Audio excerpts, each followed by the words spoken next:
that means we are now live here on our halftime report, Tackle Trading's daily show, where we break down the stock markets one step at a time, commodities, currencies, cryptocurrencies, economic news, corporate news, pretty much anything on our mind that's grabbing our attention as well that we think is important to bring to you guys out there as hashtag Team Tackle.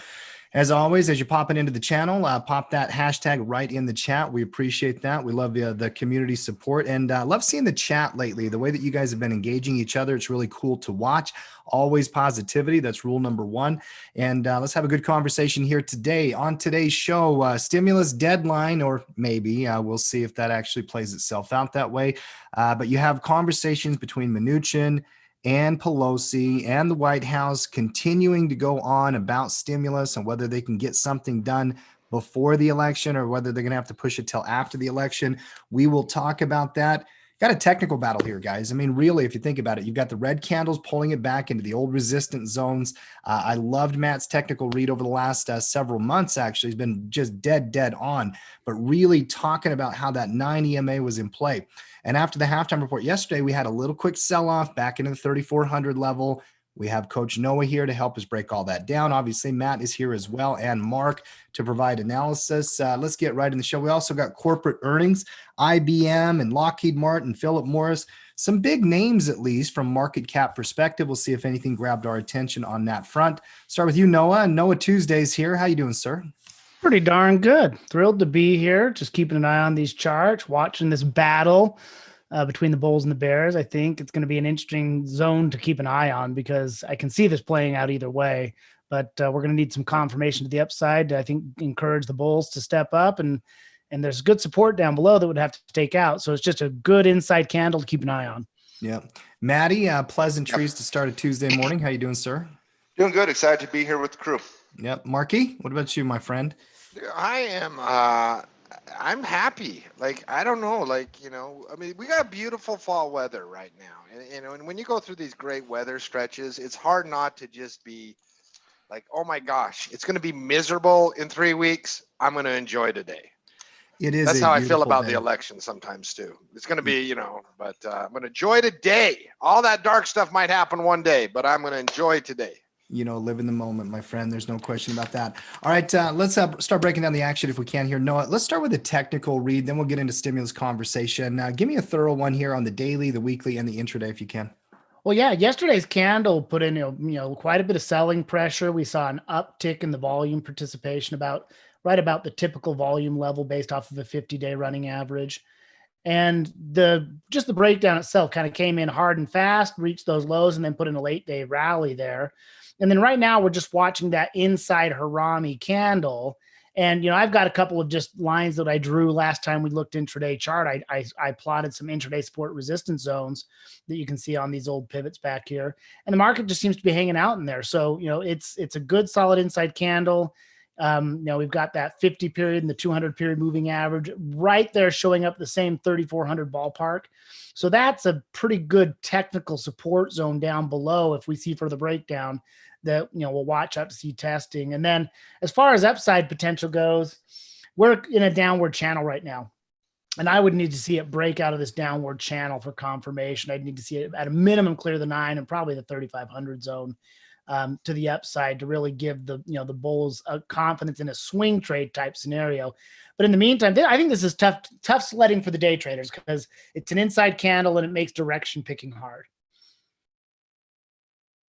You know, Matt, as you're watching these technicals, and you've had a very, very good read on this for quite some time, that 9 EMA did give out yesterday, and it quickly came back down on the intraday here, and we do now have the inside candle. I think I need to have Mark seeing big red candle again since I called my shot yesterday. Is that a big red candle? It's big enough, I guess. Is it a big, like, I don't know, those ones wait in a second, hold on. August. I literally said yesterday, you guys don't remember. You guys get a little older. You don't remember very much any longer. I said if the 9 is violated, you're going to see a big red candle coming down into the 3,400 zone. So since it came down to 3,410, and that's within the zone, yes, that's a big red candle. Big red candle. So we get the song. I want the song. Yeah. Medium red candle. That doesn't have the same. That doesn't have the same. Doesn't have the same kick. I do like my steak a little medium rare. I like For that. sure. Who doesn't like a steak medium rare? I mean, that's the correct answer from Basic God. Medium humans rare. that believe in decency, like their cow and medium rare. Yes, I agree with that. Yeah. But no, I when you're talking about the market in trend analysis and you're comparing trends against patterns, obviously you're looking at short-term trends versus intermediate. In the short-term trend on the S&P 500, you have this as a bullish uptrend. And when you're looking at a trend and you have it as a bullish uptrend, you have higher highs and higher lows. And so your pivot highs versus pivot lows. As the market is establishing a higher low, you have different key battle zones of support. And these mean different things to different styles of traders. The 9 EMA, that is a momentum style support level, whereas that gives you a lot of confidence as it holds to see that momentum of the market, the previous momentum of the market, continue to move into the future. Obviously, as you fight for that momentum on Thursday of last week, Friday of last week, you give the market another 2 days of battle at that 9. They get a little excited, especially with the upward movement in price on Friday that got above that 3,500 zone. When that gives out in the short term, like we were talking about yesterday, that's you're going to see those big red candles in those moments in time, because the entire market is fixated on something. It acts like it wants to confirm, and like most people in society, they lack the patience to actually wait for confirmation, unlike my tackle traders there. And so they prematurely jump in, they prematurely they want to front run it to a certain extent, and then that gives out literally the next day, i.e. yesterday, with the 9 EMA getting violated. That's just very quick for them to capitulate into that, because they front run, they didn't get the confirmation, and then all of a sudden, instead of society shaming themselves, they're going to shame themselves, in terms of, oh, I should have waited, I should have been patient, I took the trade on a Friday, it was on the 9, it's not the best support level. Well, that's kind of the psychology that's happening when that gives out, and that's why you see a little bit of that big red candle. And then when you're talking about the retracement, you're talking about these different zones retracements can come into, and we can debate Fibonacci retracement levels, but I certainly believe in them. So it comes into that 30 zone, then the 50 zone, then the 60 zone, and all of that. Those are these different levels of support. Well, when you're looking at support as a catalyst, and Noah, I mean, you've been teaching catalysts for a very long time, and I want to get your take on it. But when you're talking about support as a catalyst, you have different levels, and some are stronger than others. You have the simple moving averages versus the EMAs. You have previous levels of support are new levels of, or previous levels of support or resistance acting as new levels of support or resistance. You have significant whole numbers. You have extended trend lines. You have all of these different ways technicians and algorithms try to find those key battle zones of support. And as the market is retracing down, you have battle 1, then you have battle 2.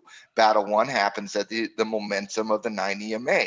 That did not confirm. So you got to update your systems, your technical systems, and say, okay, well, where's that next key battle zone? Well, that next key battle zone is in that 34 to 34.20 level. And in that 34 to 34.20 level, which was the old resistance zone acting as a new support zone, it also coincides there with the 38% retracement on the Fibonacci retracements, depending on where you actually draw your pivot there as well. But in terms of this, you're now battling at another zone, and now you got to update your confirmation. And what I thought yesterday was, if the 9 is violated, I felt like the biggest risk in the short term was it might throw off some of the technical reads to a certain extent. And because how many times have you guys seen that? A big red candle throws off great quality technical setups in the entire market. Noah? Yeah, well, I think you're right. I think one of the interesting things is once that technical level on the 9 breaks, Matt, the thing that I always kind of come back to is day traders and algorithms will start firing to the downside. They'll start shorting, and those support zones that you're looking at become profit targets for those bears. And, they're short term, they're day trading, they're looking to take the money off the table quick. Mhm. And people always forget it's not the bulls stepping up to buy that starts to cause support. It's the bears buying to cover to lock in the price. They're the first ones to step up and Mhm. yep. So you're going to see them buying to cover, and then that gives the bulls the signal like, okay, here's the buy-in. Now we're going to watch to see if we can get a higher low, maybe a reversal pattern, what have you. But those support zones, those catalysts really become profit target zones. Yep. Yeah, no, that's a wonderful point, Noah, and I want you to continue. I just want to finish mine very quickly on the question. I don't believe this big red candle yesterday threw off a lot of the technical analysis, to be honest. Mhm. I still think you're looking at this as a bullish retracement. I still think you're waiting for confirmation. And yes, we're going to talk stimulus today. We've been talking stimulus for like, is forever now the proper It term? feels forever. It sure does feel. I was fighting for the right word there. Well, Is forever the right word? No, and Matt, yesterday's candle did different things to different charts. Like if you pull up FedEx, for example, like when you have that big sell-off in a 2-hour, everything gets taken down with it. So FedEx was having a nice day, and then the market sells off and takes it down. But that didn't do anything to change FedEx trend, its pattern, its anything. It just got swept down. And then what's FedEx doing? Quickly absorbing all of yesterday's price action to get back where it was at the start. So yeah, and you see that in strength in the market. That's why when you're trading and you're looking at the market, you should find stocks that are trading better than the market. Because look what happens with FedEx. Big down day yesterday just kind of locks in. It just kind of locks in all the gains from yesterday. FedEx responds very, very bullish. But the reality is this: you're now at a zone, and in my opinion, it's a very important zone in the marketplace. Unlike a 9 getting violated, where you just see a quick move to the next level of support, you're now in this cluster of support where, and to me, when I try to identify the strength of a support level, I don't really have a one catalyst that is so much more important to me than another catalyst. I don't put so much more emphasis on, say, a previous pivot than I do a Fibonacci number, or I do a moving average, or I do a trend line. I really look at those zones of support from a system perspective, and some systems put more emphasis on moving averages, and other systems put more emphasis on Fibonacci retracements, and some systems put more emphasis on previous pivots, and sometimes the market cares more about significant whole numbers. What I like to do is try to always think about what is important to this market, and then I count those levels of supports. How many of those different levels of support are within that same zone of support? And when you're just hitting on a 9, right there at that 3450 level, you're looking at one level of support. There's not a lot there. It's just one level of support. And think about it like this: if you guys you guys know those old karate scenes where the dude breaks the brick or the board? Yeah. Okay, so you have one level, you have a piece of plywood. It's not hard to break through. Tim, could you break a piece of plywood? I'm talking a 3/8 inch piece of plywood. Plyboard, you bet. Yeah. yeah, of course. Okay. 3/8 inch. Yeah. 3/8 inch, not half inch. No, I did not go to the half inch. If I was going to go to the half inch, I was going to say sheetrock. But a half inch, I'm going to say plywood. All right, that's the 9 EMA. Okay, very easy to break through.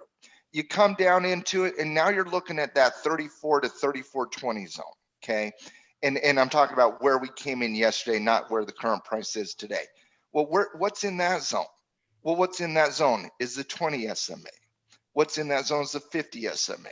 What's in that zone is the previous level of resistance now acting as new support. What's in that zone? Fibonacci retracement levels of 38 to 50%. If that zone is broken, you have a completely different scenario than if a momentum piece of plywood called the 9 EMA is broken. And so you're in a very, very important zone of support right now. And to me, that level is very important to hold. So I have a completely different take on it technically when the 9 is broken versus when you have this cluster of support zones that multiple different traders, multiple different institutions, multiple different algorithms, multiple different systems all rely on. And so to me, we're in a very important battle zone in the short term.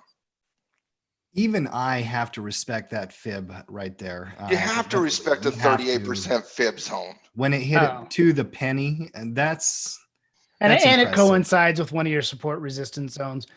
It's, and in fact, Matt, I've always considered a pullback that stays above 38.2% still a bull area pullback. Once it starts dipping below 38.2%, that's when I'm more like, oh, trend violated, reversal pattern occurs. But those are the first two steps, 23.6, 38.2, and if if it stays above like your 20 period moving average, you're probably still in a bull pullback. So that's kind of where I see it. Even though it's the sell-off size is getting a little bit bigger there, it's going to have to take out that 3,400 zone for me to even blink an eye at this. Mm-hmm. Mm-hmm. Yeah, and even under that, I mean, it's a zone, and you got to put it as a zone here because you're really kind of in that 33.90 to 34.20 zone of support. Mm-hmm. That's that, and it's honestly, guys, it's really not that big when you think about it. It's a half ATR right now. Mm-hmm. Mark, how are you on, reading the technicals here? I love the breakdown Matt's given me and the team out there. Obviously, we've got multiple different factors playing in here: old resistance, new support, rising moving averages. And Noah, you can even give me the weekly chart if you want. But Mark, how are you reading the technicals right now? Leave the stimulus, the news, all that other stuff out of it. Just the technical read. I mean, we're in a 10-year long uptrend. We are in a 6-month ferocious bullish intermediate trend, and you got a rising 20 to 38% fib holding support. There's a lot of, as a bullish cash flow trader, I use technical analysis often to be like, what are the stuff something has to get through in order to, because a lot of times you guys analyze to the upside, right? Like, where's the upside? Where's the breakout? That's not really my thing. I'm more like, all right, what's the crap in the battle? If this market were to tank, it has to get through. And there's a pretty good support level. It's going to probably take a good shock to break that trifecta of the old resistance point, the rising 20, the 50, the 38% short-term fib. That is a big technical, floor there. Probably would take several tests at a minimum to get down there, probably a serious catalyst to break down there. So you guys oftentimes analyze to the upside. I like that short-term support level a lot just because of the pure amount. The rising 9 weeklies there too, right? Everybody's coming to party at 3,400, it seems, in that level. So that's a lot of technical support in a lot of different indicators.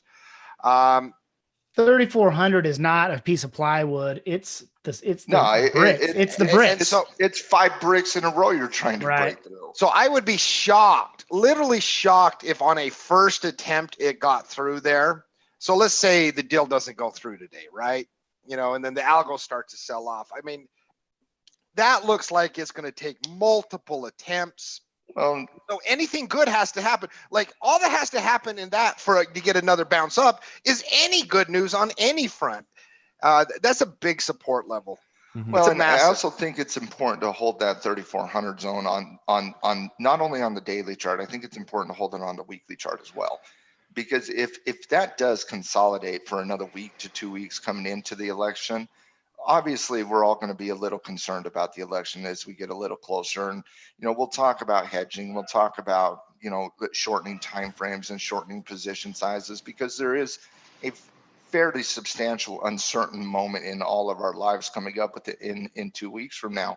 So we'll talk more about hedging and protecting and reducing some of that risk, because as a trader, making sure you're covering your risk is probably rule number one.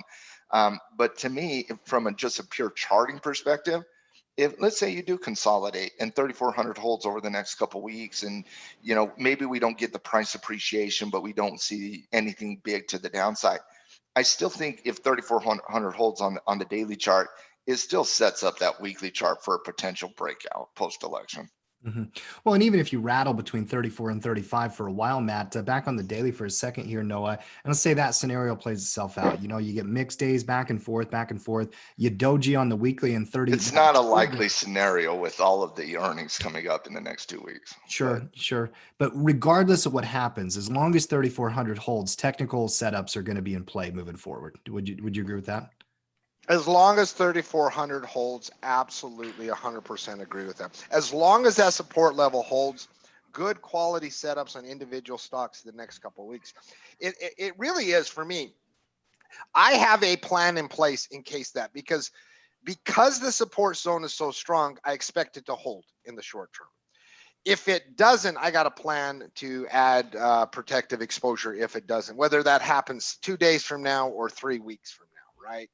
So just have a plan in place, what your plan is. But as long as that holds, individual stock setups, whatever they may be, should do pretty good.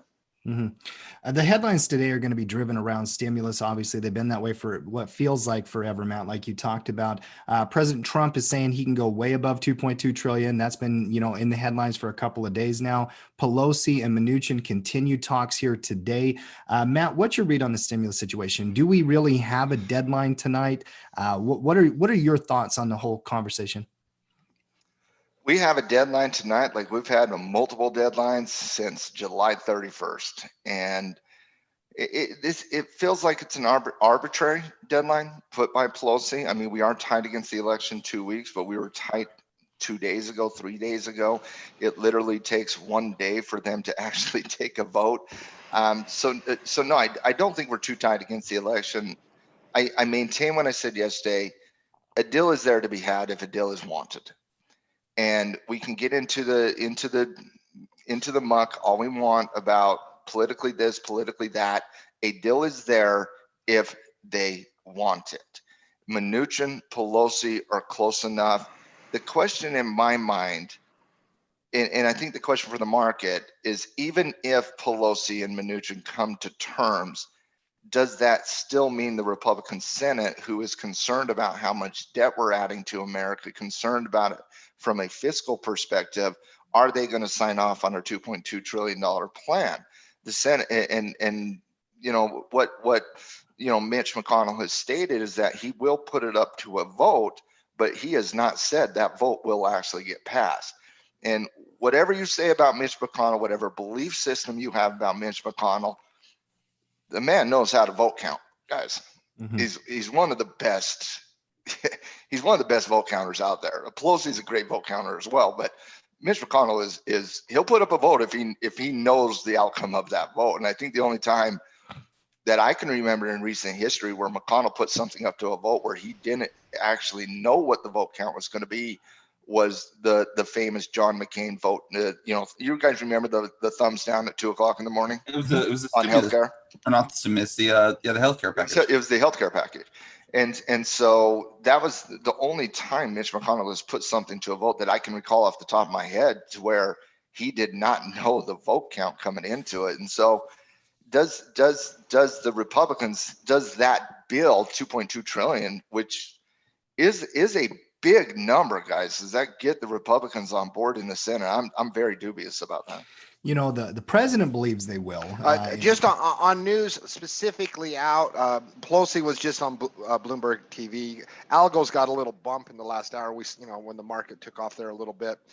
She says two things. Today is still the deadline to have deal terms on the table. So she emphasized that today is still the deadline, but she gave the algos a bone and she says, we're on a path on 8, have to be optimistic. Well, and think about what she said. Today is still the deadline to have terms on the table. That doesn't mean the deal's off. They have terms out. That doesn't sound like a deadline, guys. No, it doesn't. Sorry. It doesn't sound like somebody that walking. Sounds like a micro deadline within an overall deadline. This is ridiculous. That's not she's basically trying to do her best because she got pushed back from her own party for not pushing something through. So she's trying her best to please the media, to please the market. That's what I meant. Like, she's trying to say the right things that need to be said right now to keep the market happy. Let's be honest, Nancy's day trading. She has her Robinhood app out and she's like, go long. Yeah, I'm optimistic. I mean, she's killing it in day trading lately, right? She knows exactly when to move the market. What stock is Nancy day trading? Ooh, well, she's San Francisco. I don't even know if I want to open up that. This could be a really funny segment. It could be a really offensive that pisses everybody off. I'm changing the subject. I'm changing the subject. It's funny though. Yeah, pull the ripcord on that one. Yeah, for sure. Mark, that little bump, I did watch that in the markets as it was happening. It did set up same kind of technical pattern though. I mean, even if you do price appreciate here, Matt, you've got a lot of congestion that this market has to get through. And it doesn't feel like a deadline, quite frankly. It doesn't even come close to feeling like a deadline to me. They're continuing talks. The language is very kind of gray area type stuff. We'll see. The president did say, by the way, Matt, that not every Republican agrees with me, but they will. Speaking specifically about McConnell, he'll be on board if something comes. So the president believes they'll come around. I have the hesitation, the caution as well. Well, the Senate, I understand the president's confidence there, though. Yeah. I absolutely understand the president's confidence there. Now, whether it gets done or not, I mean, that's a different conversation. But I mean, the Republican Senate has voted with Trump at a high percentage. When he gets a deal, the Republicans typically do go along with it. So I understand the president's confidence in the Republican Senate. I personally still have some uncertainty around it, though. Mm-hmm. Noah, flash through the other indexes real quick if you can. I don't see much discernible difference on the Dow and the NASDAQ, but just give me a quick peek at all of them, if you will. And mute there, sir. There you go. I like the pullback here on the NASDAQ. It's got all the same trappings, big technical support zone, all the catalysts kind of lining up in the same zip code for a big support zone down here, and call it the 11,600 ballpark. And even some more down below that at the 11,500 some odd ballpark. Very, very similar on the NASDAQ. Let's take a look at what do you want to look at? The Dow? That's on the intraday on the NASDAQ, Noah, go to that intraday very quickly. Look at again, coming back to the cleanliness conversation we were having yesterday. Look at that double bottom there at 11,600, guys. If I were to write a textbook on what a double bottom might look like, this would be a screenshot that might go in that textbook. Yes. Yeah. No, and I love the doji on the daily, by the way. I mean, it's setting up as a pretty clean bullish retracement on the NASDAQ for sure. What are you seeing on the Dow and the rut there, Noah? Dow, the sell-off pressure hasn't been nearly as big. So, I mean, it's come down. It's already got a double bottom there on the red candles. And again, inside candle, 2,800 is a big zone for it. So, breaking that down intraday. You've got a pretty clean, that's another clean double bottom, a little bit bigger time frame from last week to this week. And again, some nice upward inside movement on that. So it's got all the same trappings of a good cup and handle forming, it looks like. Is trappings our word of the day, by the way? I like it. Seemed like a reasonably good word. Yeah, for sure. Yeah. And then the rut had some relative strength here in the last month or so. Small caps have been doing pretty well. Rut's got more of a bull flag pattern where it's kind of waving high in the air there. Did not pull back hard. Shallow pullback, which I think leads to more, better bullish setup. On average, it stayed up above the old resistance zone. Bring back in the history on the weekly. It does have that overhead resistance out there still. But nice little inside setup there. And I think probably clean triggers with a quick target at 1,700. I'm seeing clean charts, Matt, in so many areas of the market. And I guess the general question I have for everybody here is we still have 2 weeks till the election. I know the hedging conversation will happen when we get closer to it, but you can still take trades in this environment with the charts that are setting up if you get confirmation. Matt, that's my position. I mean, do you agree with that? Yeah, absolutely, 100%. I do think as we get tighter against the election, the uncertainty of the election is going to be in everybody's mind. And so I do think you got to be a little cautious, but if a trade's there, you take the trade. I just think you're definitely waiting for confirmation. You're lowering position size, and maybe you're not taking as many trades. But if you see a trade, you take the trade. Yeah. Yeah, I agree. That's been the case for months, and I don't think that changes just because we have that next very major uncertain event coming up. Yep, I agree with that 100%. All right, let's flash through commodities here. Mark, I want to have you come on in here and give me some analysis on these points. It will give Matt some tea time if he wants it. Gold first here, charts kind of inside. Matt, quick read from you on gold. Anything to update? I haven't seen anything in quite some time. Crude oil. No, by the way, that's a good thing for gold. Yeah, I like it too. Everything that's happened, gold getting out of the social conscience is usually a good thing for gold. I think gold owners would agree with that. Crude oil here next. I promise you, old school gold owners don't like gold being talked about. They don't like being talked about like at it all. was every day. No, I mean, no. Gold bugs don't want to be in the news all the time, Matt. No. They like having their little corner. They don't in the want. world. They don't That's like right. to get bugged. That's right. Leave them alone. That's exactly right. Crude oil, nothing here to update. Mark, any fundamental updates on crude that I didn't see any? They're still using crude. They're still using crude. Okay, very good. Yes. The only thing I like about it, Tim, is that it is closing for a few days consecutively above all the moving averages there. And it's got kind of that W type pattern. I don't expect much out of it, but it's actually looking slightly less meh. It's more like Talk me out of this trade then. Which trade? If you go down to a 30-minute chart, day trade above 41.5. I'll go. What's that last time frame? 30-minute chart. No, that one. That's a weekly chart. So yeah, I'm going to talk you out of that. Your weekly chart, I could care less about on a day trade. Well, yes, we might got a little bit of. There's not one thing you could say on a weekly chart that would convince me out of a day trade. I could. Quick day trade. Quick day trade. Don't hold it long. Don't hold it long. You better have a quick target, like 75 cents. That's what my. I'd be able to get a little bit more than 75 cents, but it is a day trade. It's a day trade in crude. Yeah, you can day trade crude futures at 75 cents and make a good return. I wouldn't talk you out of a day trade. Wait a sec. When somebody says talk me out of a day trade, they're like, well, it would have to be a quick trade. Like what? A scalp? You use a trail stop, man. Just use a trail stop. That's all I ask. No, I tell you exactly where my target would be. Go back to the weekly chart. Where is that? The weekly chart with the moving average falling. Yeah, like wherever that. Like so what? Yeah. So 4203. My target literally would be 4203. So 70 cents. So if you want a day trade, I think the signal there, you could take it as a day trade, but outside of that, Matt, I don't see anything. Yeah, I on the hourly chart, on the 30-minute chart, on the 15-minute chart, there's clear error. I'll make my best argument against crude. Are you ready? It's crude. Find something else. I don't know. Find me a cleaner trigger than 41.5 on a day trade. I just don't trust this product lately. It's my bias. There's not a question about it. I haven't traded it for a long time. Dude, I will day trade Tesla. I don't trust Tesla. I'll still day trade Tesla. Yeah. That's the only argument I would have is find something else. Day traders are amoral when it comes to day trade. When crude's at 42.5, 43 tomorrow, we'll talk about it. There you go. Well, they do have inventories tomorrow as well. You might get a little juice out of that.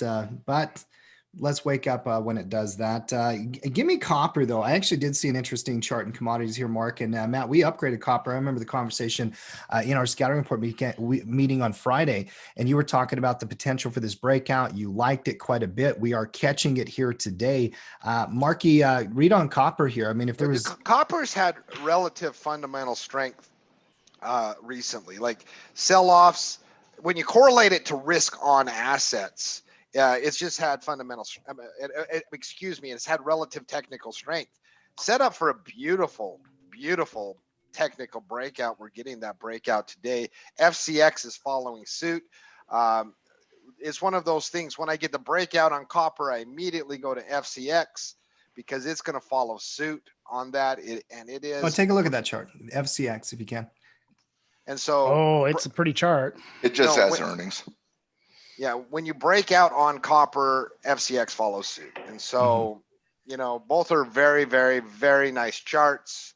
Copper, as long as you do not have a risk off environment, copper is going to do okay. I've held that for a while. It's just the only thing that can take down copper is if everything goes down, in my opinion. Mm-hmm. But isn't that a good sign for sentiment, though, Mark? If copper's running and breaking out, I mean, it's a good sign for China. Yeah. In that what was interpreted as positive Chinese data, because Dr. Copper is the world economic leader. And yeah, copper's been strong. Back on the copper chart for a second here, Matt. I just got a question for you. On a breakout like that, where do you start targeting something like this, or even Noah, if you can do it? Give me a technical read on this. HG. HG slash HG. Well, 3.2 is a fat number out there. When I have a breakout like this, the first thing I go to is, what's the ATR move? That's the first thing I'd expect. Then the next thing I'd look for is, depth of the range prior to the breakout. So if you look at the range, you've got some of it down here to 2.97, 2.95, somewhere in that ballpark. And then you have the big run. So I think, 3.2, 3.3, 3.4 are going to be your probable targets out there, but it's pretty clean. That's a pretty clean breakout. I definitely think you'd target higher than 3.2. I mean, you're within one ATR of that right there. Just on that's just target one. Today. Yeah, no, that's just target one. That's just like first place. Yeah. Go ahead, Matt. In the scout report meeting when we were looking at copper last week, I felt like copper was the best pure technical setup in all of the commodity market. And quite frankly, I felt like you could make an argument in all of the market. That breakout was pretty substantial, and I like the defense copper played all week last week as well. But when you're looking at this from a targeting perspective, Tim, when you're looking at a breakout, the first thing you got to look at is you got to look at historical areas of resistance. Where in the past did copper participate at certain levels? And when you look at the weekly chart, if you'll go to a weekly chart, Noah, that'd be great. When you look at that 3-year weekly chart, you got a pretty significant zone there in the 3.3 range. And so when you're looking at copper does have a tendency in strong bullish upward movements environment to trade in that 30 cent to 40 cent range. And so if you look at the base of that support in that 290 range, you're looking at a potential average yield in the 3.3 to 3.35 range. You got historical resistance at 3.3. It really does lead to a 3.3 conversation. Now, the weekly breakout there is fairly significant. 3.3 could be violated, and then you could see some real decent price appreciation if you see the 3.3 level get broken out of there. And if you look at the potential breakout of 3.3 would be my first target. Then you're talking somewhere in the 350 range. And so target 1 would be 330, target 2 would be 350. And you got multiple time frames lining up in this. And obviously it goes without saying copper is very, very prone to Chinese economic data and overall economy opening up, risk on type mentality. But that's kind of what we're seeing. You did have positive economic data coming out of China. I do not believe that data, but it doesn't matter what I believe. The market accepts whatever somebody says. And so, yeah, there is some risk there from an economic perspective, but you could say that about literally almost every single thing in the market right now. I got the breakout being pretty clean. I got a 3.3 to 350 target 2. It's pretty. I really like that breakout on copper. I think it was a great call out of you. And Mark, you've even been talking about copper over the last couple months as well. Let's take a peek at the dollar and then Bitcoin. Bitcoin running towards that 12K mark. Matt, you analyzed that yesterday. We'll take another look here today. Dollar just kind of stuck in the mud down here. I mean, Cody, Matt, anything that we should be thinking about or looking at? Just skip the dollar and just go Bitcoin. No, yeah, we said the dollar was going into neutrality, even with the upward movements in price and the reclaiming of 25.20 last week. No, I'm hungry. You're neutrality. Start talking the dollar. Listen, when the dollar goes neutral, Mark, you don't get your. I need to find something else then, because I'm not getting any of my chow in. See, the dollar being neutral is awesome when we actually have these things called interest rates. I mean, they haven't existed for a while. I was going to say, funny, like, Cody, if we could bring back the carry trade, like the dollar going neutral would be fantastic, but the carry trade's dead. It's so dead, and I'm so sad about it. Yeah. Oh, you should be sad. Stuck down here in the mud. Trades. The neutral call is the right call. Rest in peace. It goes in there with the VIX. Rest in peace. RIP, carry trade, definitely. What is the carry rate these days? Cody, it's not even worth. It's not worth talking about. Yeah. The best you can get is 0.25%. That's it. Terrible. When I get a 5% or a 7% carry, it was beautiful. Can't get that. Oh, Yeah. you can't get it. The only way you can get a carry these days is if you go Hey, buy Cody, some what's the trash carry emerging trade? Mark, come back. Mark wants me to go on about the carry trade. There's no point in me going on about it because No. I did a Cody, you're Forex giving report Mark about what it. he wants. Stop talking. You're feeding into him. Bitcoin next, if we Feed the beast. can. Yeah, Mark, I just wanted his snack. So, Yeah, he didn't care. He wanted you to talk. yeah, he was going to get I that was snack one way or the actually other. trying to help Mark out. I knew what he was Mark doing. didn't care about your help. I wanted to give him the filibuster that he needed. Well, you're doing it successfully, young man. So he needs This to. is thank you. wonderful. Yeah, I know. absolutely. He's so happy about this. Absolutely. Bitcoin, nice development here, Matt. We're at that 12K mark. In fact, 12,035 right now. You talked about that 12-1 kind of zone on that shoulder of the head and shoulders pattern. Profit taking zone here, Matt, if you're a trader, I'm sure. I don't know. I think your target one is at 12,100 to 12,200. But big green candle coming into it, got some momentum. Mm-hmm. No, how do you read that chart? I don't think you're profit taking on momentum. It's got good momentum and it's got that resistance overhead. So when momentum meets resistance, that's always a great question on how to manage your trade, because right now I think the momentum suggests it's going to challenge it. But I think it's, it's still so highly synchronized to the market. I think it's going to need some help from the market. It was synchronized to the market there for a while. I actually think, obviously, the last couple of weeks, it's been. Hold on, trading I'm going to differently. stick with that thesis. It's synchronized with the market. It's a risk-on asset. I understand, and it does that. It does correlate quite often, but it feels like it's beaten to its own drummer here the last couple of weeks, Matt. Bitcoin broke out, starts to take off. It's actually looking very good the last 2 days as well, while the market's hesitating. You got to love the momentum. Obviously, I'm a Bitcoin bull, so I like it here today. Let's move into resistance. Very quickly, resistance is always dictated by the market. The market is going to establish resistance. We identify resistance and support channels on a chart. There's no doubt about that. I mean, that's just historical, right? Like that but was resistance. Doesn't mean it's going to. Doesn't mean it's resistant. going to be. And so when you see momentum going into it, your interest is obviously peaked. You want to be a hawk and you want to watch it. But you also don't want to miss out on momentum carrying through. The highest probability is momentum carrying through.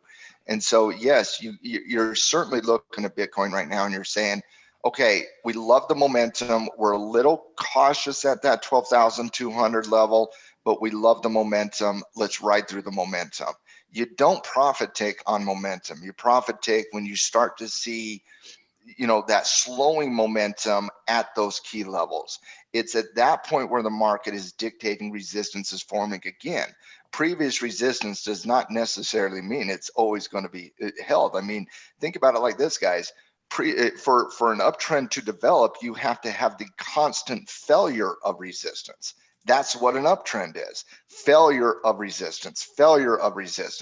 So if all you ever did was lock in profit at resistance because were Chicken Little to a certain extent, you're not capturing trend analysis. And so you don't want to prematurely lock in profit simply because there's a known resistance level. You want to lock in profit as you see the markets show slowing momentum at that previously known area of resistance. So yes, it's in the back of your mind.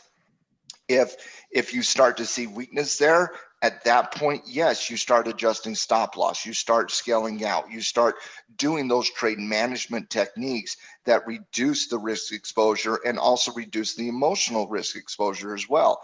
But until you see that, you don't prematurely just assume you're going to have slowing momentum at a previously known area of resistance. You got to see it. You got momentum. It's a no sell day on Bitcoin, guys. Mm-hmm. Bitcoiners aren't selling today. Why should I? Oh no! Listen, sometimes you got to gamble. This Bitcoin has felt like just. I don't think it's a gamble when you got a 65% probability. Yeah, the Bitcoin. It feels like there's some juice. It feels like there's some juice here. Mm-hmm. Ultimately, and give me the weekly for 1 second here, Noah, if you can. Ultimately, Matt, we're watching that resistance zone here, see how it's going to play out over the next couple of weeks. Because if you do clear that, you got a pretty clear path, to about 14K? Well, there's some chop there mm-hmm. between 13 and 14K, but nothing significant until you get to 14K. All right, let's move on to talking individual companies here, guys. We always start with the big picture, broad market skyline, then we move into stock talk and stocks in the news here today. If you are watching our show right now and you're brand new to our channel, welcome out, Tackle Trading. We do this each and every day whenever the markets are live, 12:30 p.m. Eastern. Give us a subscribe and click the bell and come back and join us when we do go live on the show. And if you're a veteran of our community, hashtag Team Tackle, the halftime crew. We appreciate you guys. Let us know if there's something in the chat we can address throughout the show. Happy to help you guys as we do it. Matt, you want to start with earnings or a couple of corporate items? I've got both here today. Let's get earnings out of the way. It's boring. Let's do it. You know, brother, I will let you pick. Let's go with Big Blue. IBM. I had no idea what you were talking about there, Matt. Like, you're like Big Blue. I'm like, what? Well, Big Blue did transition away from IBM. So all right. We'll save that conversation to another day. IBM comes in at $2.58 a share versus $2.55 a share. IBM comes in at 17.6 billion versus the 17.6 billion on the actual expectation here. A very, very, very boring report out of IBM. IBM obviously selling on the news, and a lot of that is simply because they did not bring back guidance. They did not bring the guidance back. It was in a neutral consolidation. You gap into support. Mark, is this your kind of play here? You know, you're down. IBM. You got an IBM stock. Kind of one of those big names. I mean, do you have any interest here? IBM was on my 100 list once for like in 2007. You know, like it's just, and it should be like the kind of stock that I don't hate, right? Because it's boring, blah blah blah. Well, it's got your name written all over it, by the way. It doesn't Mark, do anything for me. Like, but you gotta say a naked put out of the money down at support. You know, that's right. I looked at that right? 100. Listen, when I saw the chain, my head immediately went to $100, and I got $27 for it. But I'm not getting enough return for it. You know, and that's one of the problems with the IBM. I'm never getting return for my margin at the risk levels that I'm willing to take. It just doesn't move the needle for me at all. Huh, I thought I could move your needle. That's weird. That's why I opened up the option chain just specifically to show that. I saw where I would go, and I just was like, I'm not getting any return for that margin, and like I don't know, because also like I like to, like, when I do bottom feed, I'm like, all right, so if things turn around, do I have the even theoretical gamble of a big payday? And I don't just see that with IBM. Patty? We've had enough conversation on IBM for the last 10 years. Thank you. Put it to bed. All right. I'm with you. All right. Next. Next is, let's go with Phil Morris here, PM. And I don't know if I got the actual revenue data, Mark. I checked multiple sources. I can't get their actual revenue number, so help me out on that. I do have them coming in at $1.42 a share versus the expectation of $1.36. I got them coming in at the expectation was 7.3 billion, and I got mixed numbers here on what their revenue actually was. Mark, do you have that actual revenue number? Yeah, I'll pull it up for you. You know, it came in a little lower on revenue from last year. Yeah. The total number was 7.45 billion, which is 2.5% year over year down. It beats slight expectations. They increased their quarterly dividend by 2.6 to an annualized rate of $4.80. So these cigarette companies, they pay a healthy dividend, right? So I mean, but that's the only reason to really look. I mean, every once in a while you see a trade on that, but the cigarette companies are all about dividend. So they did raise their dividend. Their dividend appears to be safe. Terrible chart right now, right? I was going to say, I mean, so the only good looking thing on that chart is the dividend icon down below. That is literally, and that's the only thing. That's it. Yeah. No, I mean that's the only reason you mess around with cigarettes. Well, is dividend payout, because they're pretty healthy dividends. It's not, Phil Morris is not a bad covered call / capture the dividend. It would be on that one of those dividend firework type lists. So it's not a bad cash flow strategy. It's not a bad dividend player if that's your thing. Outside of that direction, there are at least 5,000 stocks that are more interesting from a directional perspective. I agree. Next. All right, let's go with Lockheed Martin. All right. Lockheed reports earnings of $6.25 a share versus the expectation of $6.07. Revenue came in at 16.5 versus the 16.2 expectation. Revenue did come in at 8.2%. 8.7% year over year. Kind of a nothing burger, nothing to see. Didn't light any fire. Just came in kind of lukewarm, average. Nothing really to see here either. Defense contractor in the right technical conditions. I'm much more interested in Lockheed Martin than the other two we just looked at. Personally, just the way I trade. Markey is very much a neutral consolidation for several months now, and sitting on support post earnings. Do you have any interest in something like a Lockheed Martin here? Lockheed Martin is like number 6 on my list. If you ever had a market crash where things took it down low, on things that I would feel very, very safe with, if like the whole market crashes and market crash at 20% takes everything down with it. I love Lockheed Martin from a fundamental cash flow perspective. We had this discussion last time. I just love the company. I just really, really do. Now, I'm not going to trust it at these levels. There's no oomph here, right? There's no oomph. Sometimes defense companies get rolling, right? They get rolling and they become a hot thing. It's like FedEx and UPS right now. FedEx and UPS right now are a hot thing. Every once in a while that will happen with defense companies, but that oomph isn't there. So in the short term, no. And I do have a little bit of a different perspective. I don't have interest in Lockheed at a lower price. I have a Lockheed. I do like Lockheed if we see some strength and a potential breakout of 400. I think a breakout of 400 could be significant on Lockheed if we ever do get that. So that's what I'm looking at as a potential breakout. I don't mind Mark's deep value play there. That's not what I'm looking forward to. If we get a breakout of 400 eventually, I think that's tradable. I mean, earnings, like if that umph ever comes, right, and you do get that momentum and you do break 400, I mean, earnings on Lockheed have been amazing this year. So if for whatever reason you get that umph and that momentum, there's a lot of juice that could, fundamental juice that can fuel that. And then the last one I want to talk about today is the blowout one, and that's Logitech. LOGI, please. Logitech comes in at $1.75 EPS versus the expectation of 54 cents. Logitech comes in at 1.3 billion versus 841 million. First of all, golf clap. Congratulations, Logitech, for achieving the $1 billion revenue mark. That is the first time in Logitech history that they achieved that.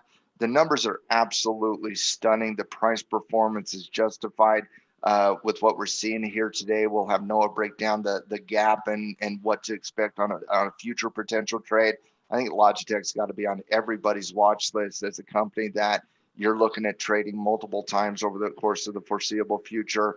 I loved what I saw out of Logitech's raw numbers, but it goes a little bit more in depth for me for that. Logitech saw an increase of over 75% against the same quarter last year, guys. Wow. So they had massive increase in sales from last year.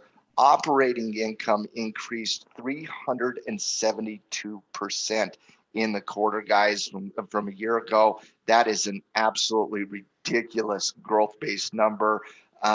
When you look at the raw numbers, they were impressive. When you dive into it, it's even more impressive. You gotta love what you saw out of Logitech's response on earnings over the night. No, what's your read on this technically? A lot of times when you gap out like this out of a earnings gap, you have some degree of trend consolidation coming into it. You got to have that in the runaway exhaustion or breakaway gap. What can you just take a moment to describe the difference in your opinion on a runaway, a breakaway versus an exhaustion gap, and what to look forward to? Because this is one of those scenarios where it can be either one at this point with what the cash open has been doing. What are you looking forward to in Logitech to see that next trade? Well, whenever I see a gap up of that magnitude, my first instinct is it's just like a deep ball down the sideline, right into the end zone. They're gonna spike the ball, and there's that high probability you see some selling pressure. Now, where it gapped up, I'm going to do an eye test right now, Matt. We'll see if my eyes are on the size of that move prior to the break, and I might be dead wrong on this. I might be completely wrong. Is about where it popped to. Almost to the penny ballpark. That's a pretty good target for it to gap up to. From here, whether it runs or it fills the gap, I never predict. The way I always approach it, Matt, is I break it down into that intraday chart and I just identify that first, resistance pivot, first support pivot. Let me get it down to the 30-minute chart and pull that. Let me delete the drawing there real quick. Like whichever pivot it takes out first. So you got the overnight resistance high, you got the daily high that showed up during the trading day. So you have to kind of look at those both, and then the support zone, whichever one of those lines it takes out first. And I'd probably go take the after hours trading off the table. I'd make sure we didn't show extended hours, and then just go with what traded during the market and go with the high at 95 and the low there at 90, whichever one it takes out first is the way you can reasonably take a momentum trade. Based off of the fact that it's a red candle and it already hit that big, range profit objective. I would lean towards gap fill just because profit taking is going to be so tempting. Yeah. Mm-hmm. Well, and whatever happens with it technically in that regard, you can play it as it develops. Obviously, both of them are scenarios that can play themselves out. But this stock has to be on a watch list, right? I mean, just the revenue beat alone, Matt, was incredible. You mentioned going over $1 billion. I think they beat revenue by like 50% of what they expected. Yeah, it was a ridiculous earnings report. Just absolutely just ridiculous. They have just killed it in the pandemic, right? In this whole state. I mean, it really is one of the underreported stay-at-home stocks that have benefited in this environment. They've had a great year. Maybe Tim will finally start showing some respect for the headsets. Yeah, instead of throwing them against the wall when you're losing in your game or whatever it is. I've got a Logitech keyboard and a mouse, I think, just not a headset. I'm not a fan of the headsets, but looking at it technically on a gap like this, I think patience is in play here. And the reason I say that is you certainly it is very difficult on a gap to get a high probability on it, whether it's an exhaustion gap or a runaway gap. And that's really what Noah's talking about there with, okay, if we see that 95 level get broken on the intraday, you could see that as a momentum play up into $100. That would be more like a runaway gap type mindset. Whereas if you do see it come down underneath the low of the day, that's more of an exhaustion gap. And what you're really doing is you're just simply consolidating because nobody wants to decide which way to push this yet. I feel like for me, I don't love trading earnings. I never, ever hold through earnings unless it's an investment. But outside of that, I never hold trades through earnings. It's more about, for me anyways, it's more about the analysis post earnings, because I think if the movement on earnings is true, you're going to have a wonderful environment for the next quarter. I just feel like this needs a little bit of time to cook. Put it in the crock pot, let it cook, let it simmer a little bit. Let us see where those support and resistance zones intraday are going to form. And I'm not talking let it cook for weeks. I'm talking about let it cook for a couple of days here.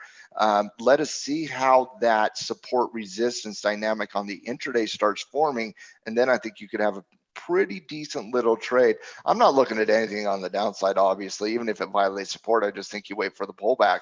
But I do think Logitech, with their robust earnings, guys, post-pandemic, pre-pandemic, don't care. Logitech's here to stay, in my opinion. I think they're got a wonderful future in front of them. Yeah, I agree. Yeah, no, I mean, I think you got to put it on your watch list, right? I mean, I don't think it's a question anymore. Like, if you've resisted, no, look at the consistency when it was trending, Mark. I know it just is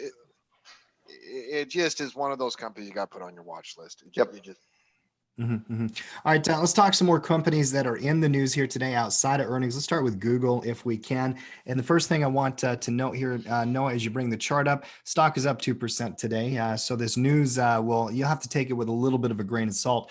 The Justice Department, Matt, filed an antitrust lawsuit claiming the trillion-dollar company is using its market powers to fend off rivals. There were 11 states that agreed and then kind of came in line with the Justice Department with their attorney generals. Those states all have Republican governors and leadership in them. Market's not pricing this as anything. In fact, the stock is up on the news here today. Matt, any thoughts on this one? No, I don't. No, I've long held the opinion that government action to try to regulate past behavior will not stop these juggernauts from future behavior.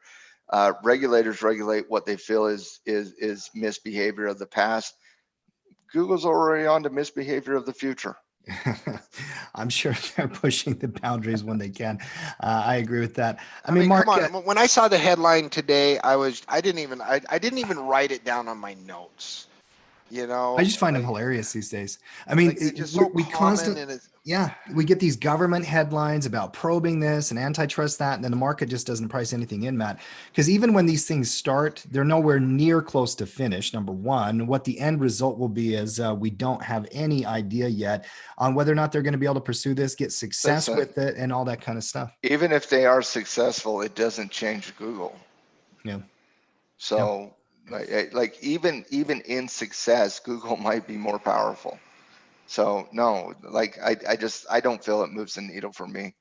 I think honestly, it just woke people up, be like, oh yeah, Google's a good company. Yeah, really? Because I was gonna say, Mama says Google's the devil. That's what I was gonna say. I liked it. Bobby name the movie, Tim. Bobby Boucher. Bobby Boucher.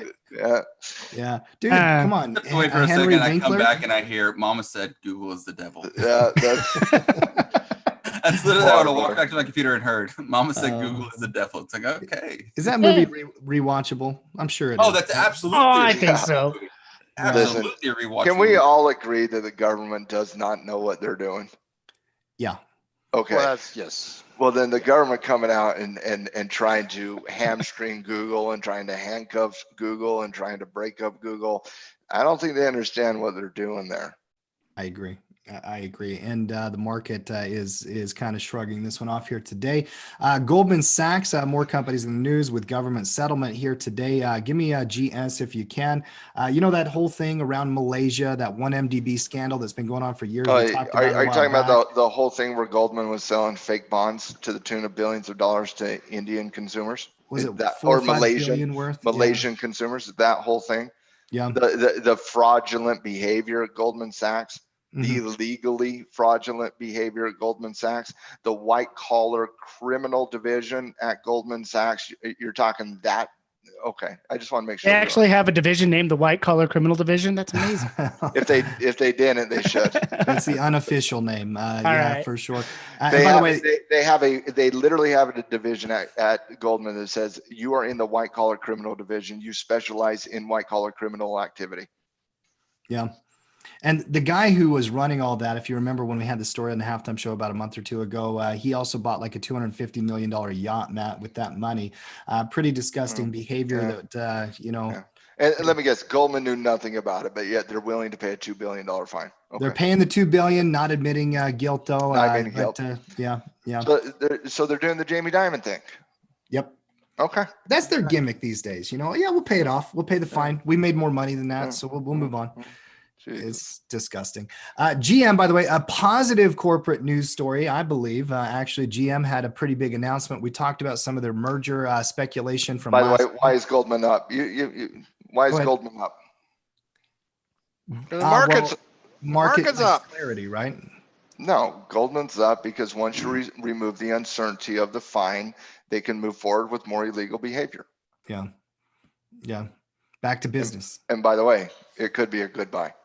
It had a little breakout setup developing there. I saw that on that chart as No, well. the retracement is strong. The retracement confirms the No, what? breakout Got to give me that potential. technical read now. I got to see it Yeah, again. there's an opportunity there in Goldman, guys. Goldman Sachs, my Going friend. back to Goldman. I was on to GM, and you're bringing me back to the Goldman. That's all right.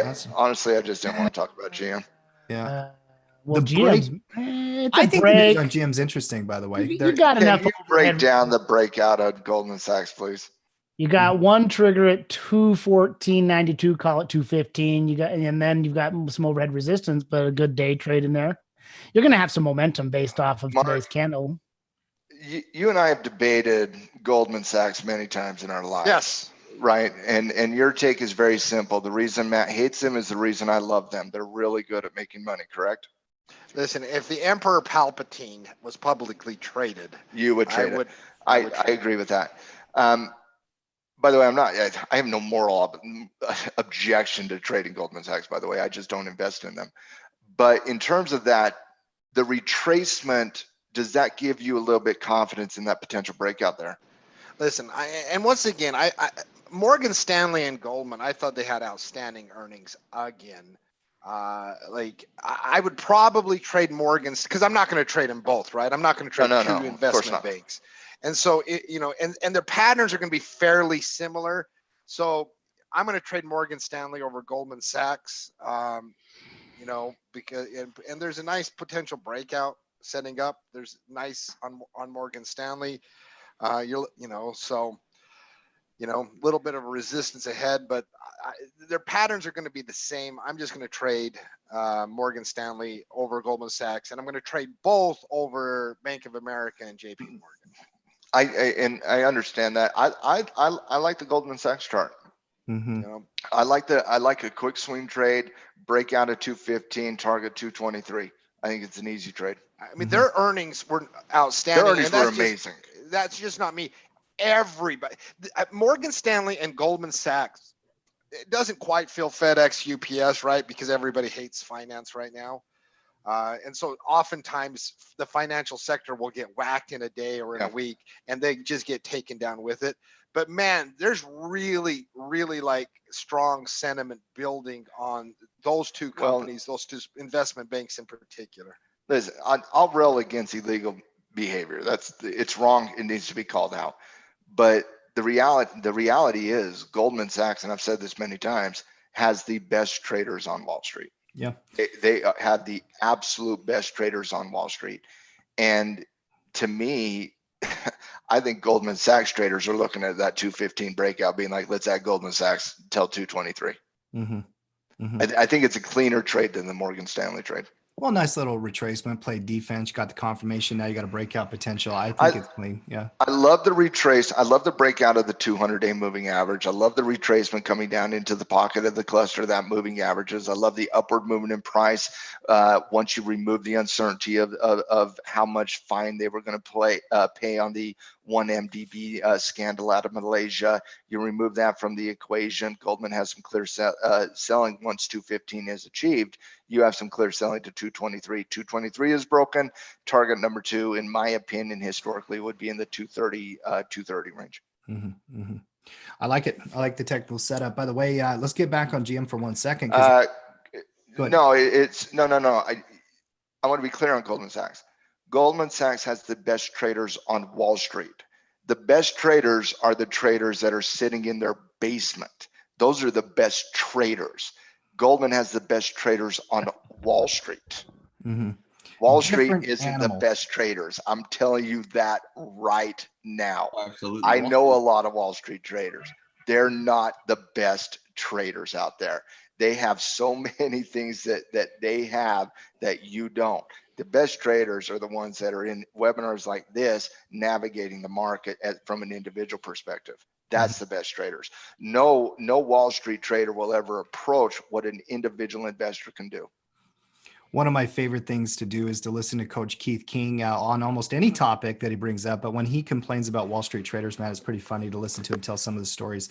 The Godfather, we got to get the Godfather back in the podcast. Yeah. We have this opinion in society that Wall Street is full of these people that are very intelligent, that are born and raised around money. No, that is not what it is, not in any capacity.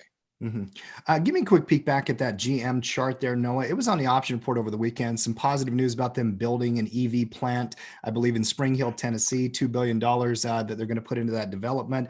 Stock is taken off here. Noah, how would you read this here? Because obviously that congestion back there, is some profit taking potential zones, but you got huge momentum, 7% up. We still got time before earnings. The breakout here was very, very clean, so how do you read the chart here, Noah?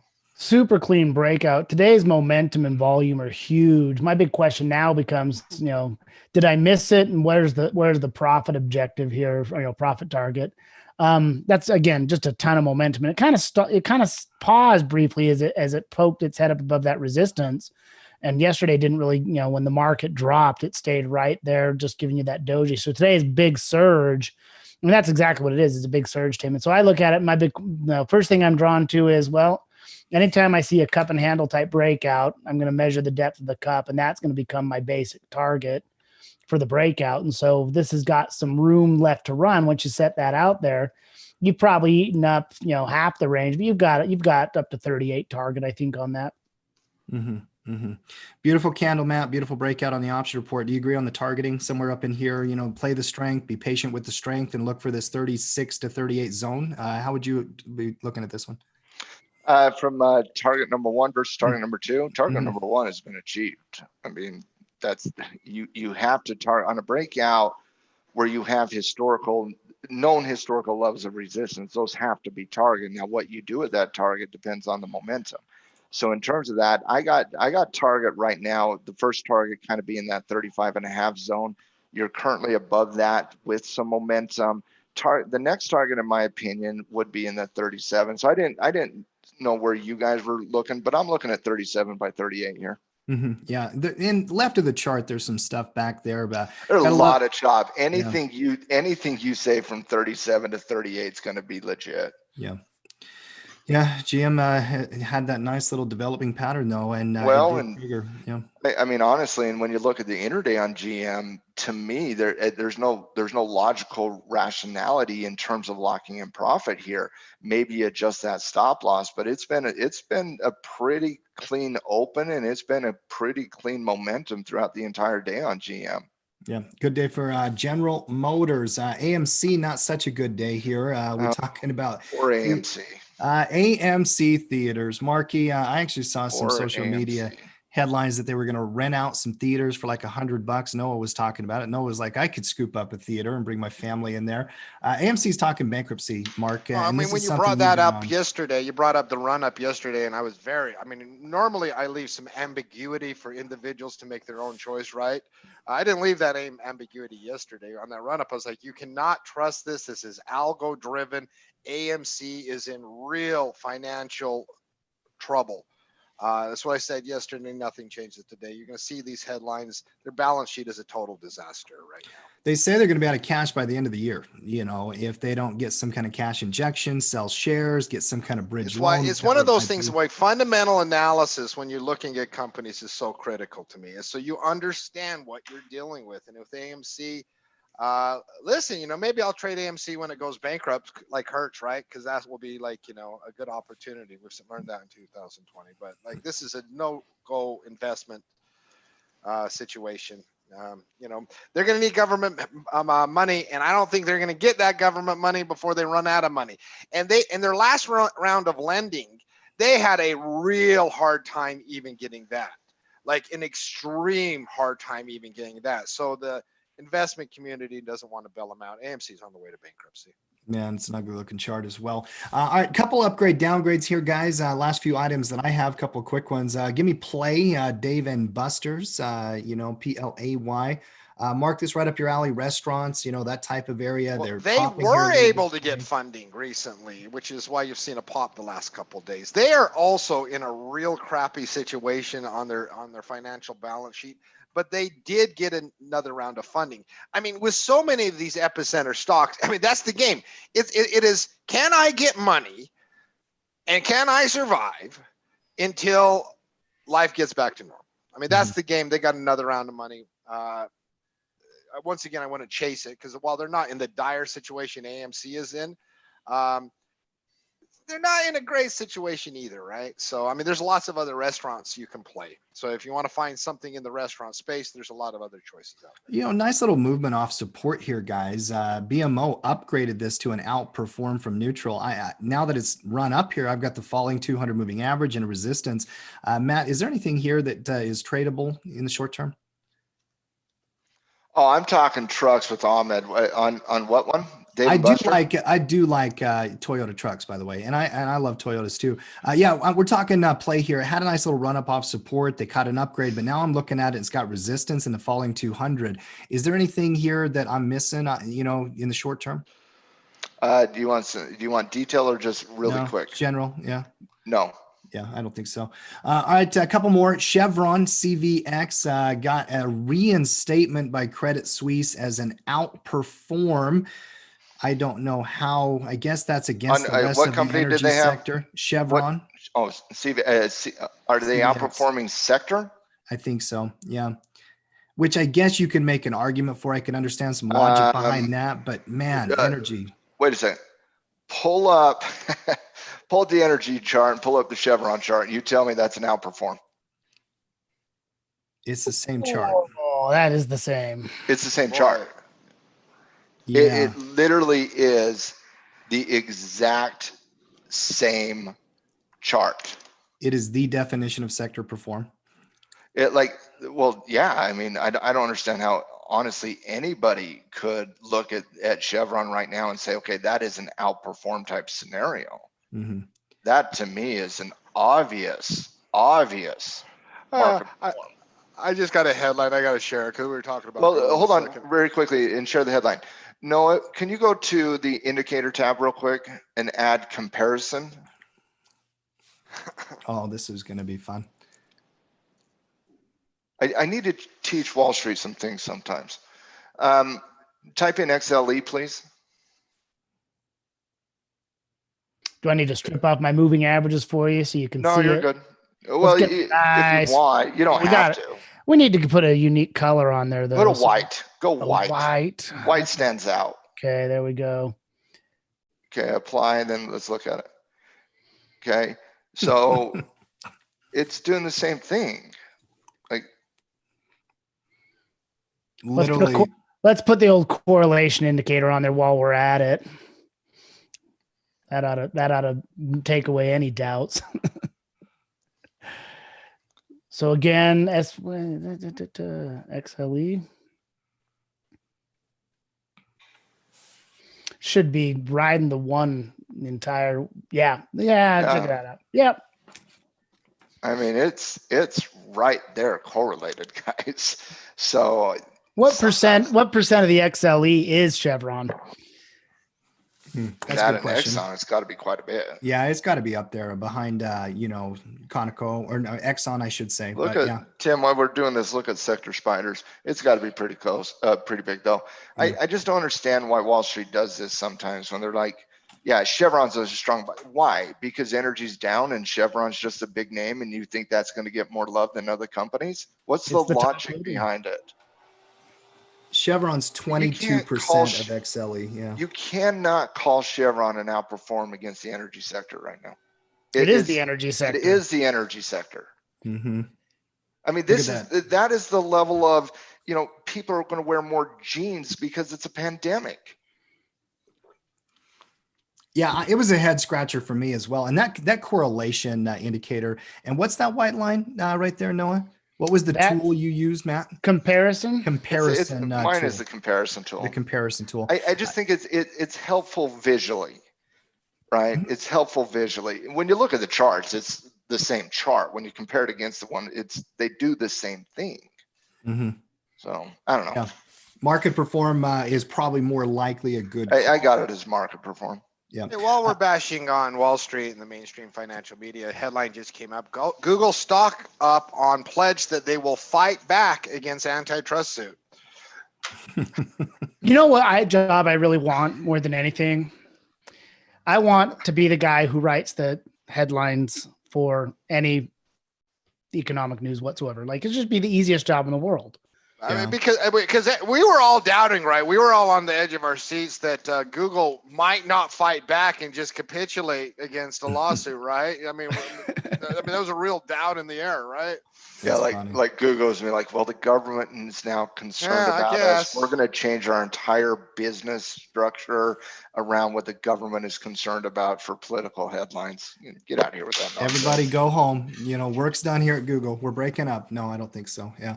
A couple more here. Quick ones, guys. Peloton got a price upgrade here. Noah, real quick on this. If you I'm can. excited to see how Peloton compares to the energy sector. Just kidding. Very different charts for sure. Yeah. Let's strip those off real quick. Matt, it's been a juggernaut. Macquarie raised the price target to 150 in an uptrend. Beautiful looking chart. Agree, Matt, or disagree? On which one? 150 on Peloton. Price target upgrade. Target 1500. I don't care on Peloton. Look at that chart. It's pretty incredible. Classical. It's a juggernaut. Massive juggernaut. One more from me. And by the way, Workday.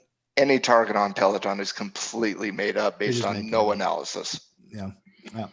And I'm not throwing shade. How do you target this? They just chase it. I mean, the stock has gone from 80 to 130 in the last. So I'm not throwing shade at all. It's very, very difficult to target these types of stocks that just go perpendicular with momentum. Mhm. It's hard to get legitimate target. To me, it's more about stop loss management than it is profit taking targets. Mm-hmm. Well, and just trailing a stop on this would have been a very successful strategy as you're playing that momentum. It's just been a juggernaut for sure. Last quick one here for me. Workday, if you can, Noah, WDAY. Piper Sandler gave it a classic old upgrade to overweight from neutral. I know that it was a very big high flyer, especially around that earnings last quarter. Mark, do you have any take on Workday? This used to be one of those stocks always in the news. It's still looking okay here. Any read on Workday? No, I don't follow the company. So. Mm-hmm. Matt, anything in that chart that grabs your attention? No, I have no interest there. Yeah. All right, guys, that's all I got here today. Marky, any other news items you want to make sure we hit? No, we have a news algo headline taking the market down. We'll go to 5-minute chart on the S&P. Something I'm sure it's stimulus related, right? I'm sure Nancy Pelosi came out and said, I am only 32% optimistic on whatever it may be. So looks like an algo news headline. Look at I'm that not bounce seeing between the headlines, though. If you see one, let me know if there's anything that does pop up. A couple red candles on profit taking. If you back out from a 5-minute to a 30 or a 60, it could mark be algos. Sure, it might have been a headline, you bet. But we're also running into some of that old noise back there, Matt. It's going to be a fight here for a while, don't you think? Yeah, it's a battle. It is a battle. Final thoughts, boys. Noah, anything from you that you want to communicate with our team out there? Oh, this is just peaceful trading day, calm before any storm that might happen. I'm just waiting for confirmation either way. Just watch how this plays out. Mm-hmm, mm-hmm. Maddie, final thoughts? Yeah, I have a very, very important final thought. And I want, Mark, I want you to take this serious because I think it's important. Mark, the community is craving bid red candle. And and ever since your outright refusal to give the community what they desire, i.e. big red candle, had me thinking the entire day about Neil Diamond and how Neil Diamond would have sang. He would have sang the song. He would sing a song a song of songs. Sing, He would sing it sing out. a song. He would sing it loud. The community needs it, Mark. They deserve it. Does he have a big green candle version? No, it doesn't. It doesn't exist. Just Big Red Candle. Okay. Country songs don't have like amazingly. Oh, everybody made money. That doesn't sell in a country song. We need pain. Big Red Candle. Big Red Candle needs to come to market. I won't be That's out. told what to do. I'm in bed with the Sing flu. a song. Listen, I will have the song for you. I told you I'm close. Podcast All Monday. right. I will sing it. It is almost done. Big Red Candle in a country twang will be Okay. sung on the podcast on Monday. So All you right. are calling it. We're getting it on the We're podcast. getting I said Big that Red yesterday. Candle on the podcast. Oh, we've heard you say this before. This is almost to the tune of like we're going to get another deal, or aren't we going to get another deal? You're putting your Nancy Pelosi deadlines in front of this. I'm going to get in my pickup truck, and for right now, you're just out of luck. So, you're going to have to wait a few days. I'm just saying, sing a song, Big bro. Red Candle. You got to have trucks. You got to have trains. You got to have Uh, prison. don't you tell him what he needs in a country song. Listen, you still think Bad Boys is a horrible movie, Timmy. You're pop culture. I said there are You've lost 20 all- you've lost more all buddy cop credibility on movies that. that are better. And- Clarify and- what I said. I said there are 20. Listen, what you really said is not better than what Mark just said. 20 cop movies that are better than Bad Boy. That is the The stupidest. queen of tackle trading. It is impossible to offend Coach Emily, and yet you just did that with your Bad Boys take. So I mean, to her soul, to her Emily, soul. Emily, I'm sorry that you and Matt have bad taste in that movie. We're going to have to introduce you to some of these other ones. No, it's fine. It's fine. It's fine. Whatever. All right. That's My last bad, thought, by the Jake. way, is you mentioned the podcast, Singing on Yeah. the Podcast, Mark. We do have a podcast that dropped last night here, Matt, episode Yeah. 395, Seasonality in the Christmas Rally. Is there a more enjoyable person just to be around than old Greg Holmes? Old Money is just so much fun No, to talk to. no. I loved our conversation. He's everything. Greg has everything Canada rolled up in one that you absolutely love. He's got the bite. He's got the sarcasm. He's got the kindness. I love Greg. Love everything about Greg, and love his experience and what he brings to the community as a coach over there at Tackle Trading. And it was wonderful to have Greg on the podcast to talk about the stock report and seasonality and Santa Claus rally and break that down. And obviously, the king of seasonality, Noah Davidson, we'll have him on the halftime report one of these days to break down seasonality components, and especially Santa Claus rally and how he's approaching the holiday season in the market this year. Mm-hmm. By the way, I dropped the link directly to the podcast on the website. You can go stream it right through the website. If you are not yet a podcast subscriber, you can find it on any of the podcasting apps that you download, and we'd love to have you listen. Hashtag Team Tackle. I'm sure many of you guys already are doing that. Catch this episode, go and review it, and then we're going to be excited about Mark singing next Monday. And Mark, now you got to dial it up. You're setting a very high bar here.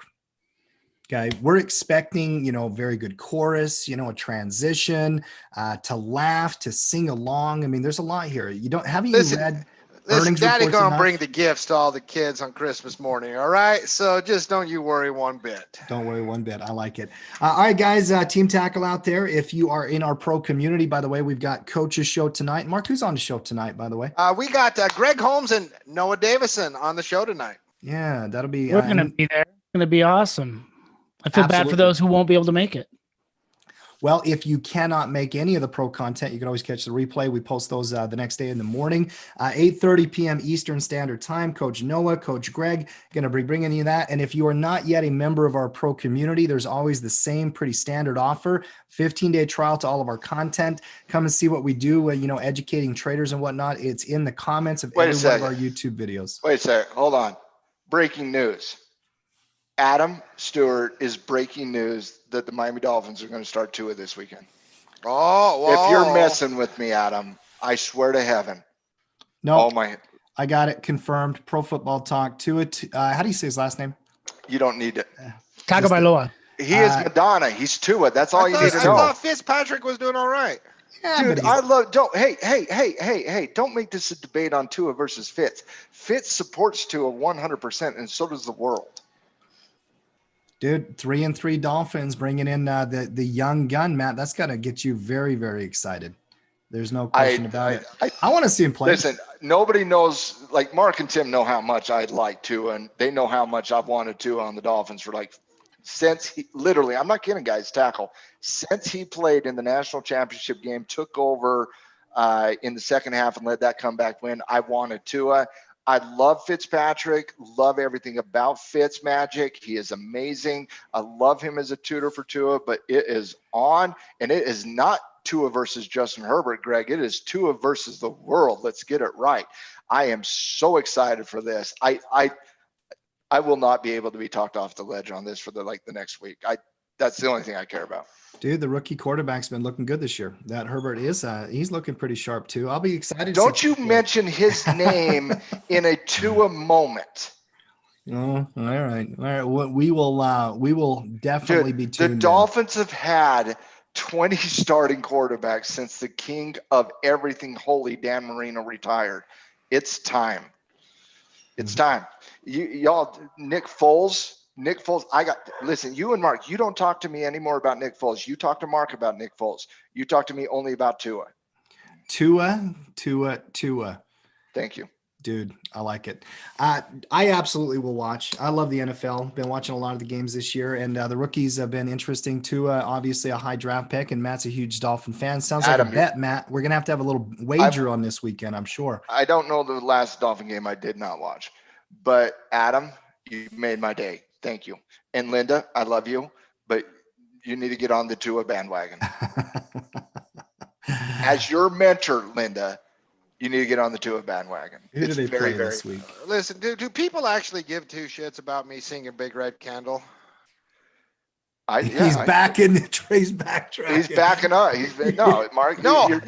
My question is, do you want to trying to be Nancy Pelosi? No. I'm not. Listen. I'm very optimistic about. No, my question on it was, do you want a slow, sad country song, or do you want an upbeat, fun country song? The Big Red Candle. I mean, I could do something like, I'm trading my stocks from a 9 till 2:30. Like, something Travis Trouble like. You gotta have some upbeat. Like Mark, what I'm thinking of, the verse is like sad, but then the chorus comes in upbeat like a Toby Keith, and it gets you like you're back to being bullish on America type thing, like that type of chorus. So like the verse is so sad, somber, big red candle. Oh my gosh, I so want to go listen. The chorus comes in like Toby Keith, America, bulls fighting for appreciation. Oh, I love it. Come on. Stock market, like American girls, American boys, stock market boys, stock market girls. I don't know. I'm having fun. I love this stuff, right? Like, listen, one day I'll be able to karaoke. Until then, you're all my victims. That's the proper word for it, by the way. I like the idea of the country song, but I might want to hear it in like melodic death metal verse. Oh my, there's some inside there, Tackle. Tim, you need to go take a timeout. You are Beat Nick doesn't even. You need to take a time out. The Dolphins play who this weekend, Matt? Oh. I don't know. The nicest thing just happened. And I want to share it with our community, and my daughter's not going to be happy about it. But I'm going to end on this thought. My daughter, she is 17 years old. Her name is Breenley. We call her Moo Moo. I'm very proud of my daughter. She's A-type personality, go-getter, killer, just works her little tail off. She's a dancer, and she's a very, very, very, very good dancer. And she's practicing for a ballet that she's going to be in the Nutcracker this year. And she had a terrible, terrible fall yesterday, to the point where her face is all bruised up. She probably fell a good 7-8 feet and landed straight on her face and busted up her ankle. It's just, I don't want to talk about it because it will get me emotional. But the gentleman who dropped her partner, just came to my house with a big stack of roses. And I just felt that was so kind. Not expected. I just saw it, And I just need to go shake that young man's hand and just let him know how much that is appreciated at the Justice household. That level of kindness, thinking of others, putting others first. We need more of that. And I don't want to get emotional stuff, but that was a powerful moment for me, and I just wanted to share that with the community. Man, that's really, really cool. And obviously, I was on the phone with you when Mumu fell, and our thoughts are with her. And she's a tough little kid, though. Those dancers are tough as nails. Listen, it's like I told her last night. Yeah. She's going to come back bigger and badder and stronger than before, and she's not going to let that moment in her life stop her from doing what she needs to do. And she's a go-getter. 100%, 100%. Thanks for sharing, dude. That is a cool moment. You do go shake and talk to that young man and let him know what you think. That's awesome. All right, guys, we are done here today. We will be back tomorrow, same time, same station. As always, appreciate you guys. We'll see you. Now, if he asks my daughter out, I'll say something else. That's a different conversation. Yeah, all right, guys, we're out. If I start to feel like it's somewhere else, we'll have a different conversation. But yeah.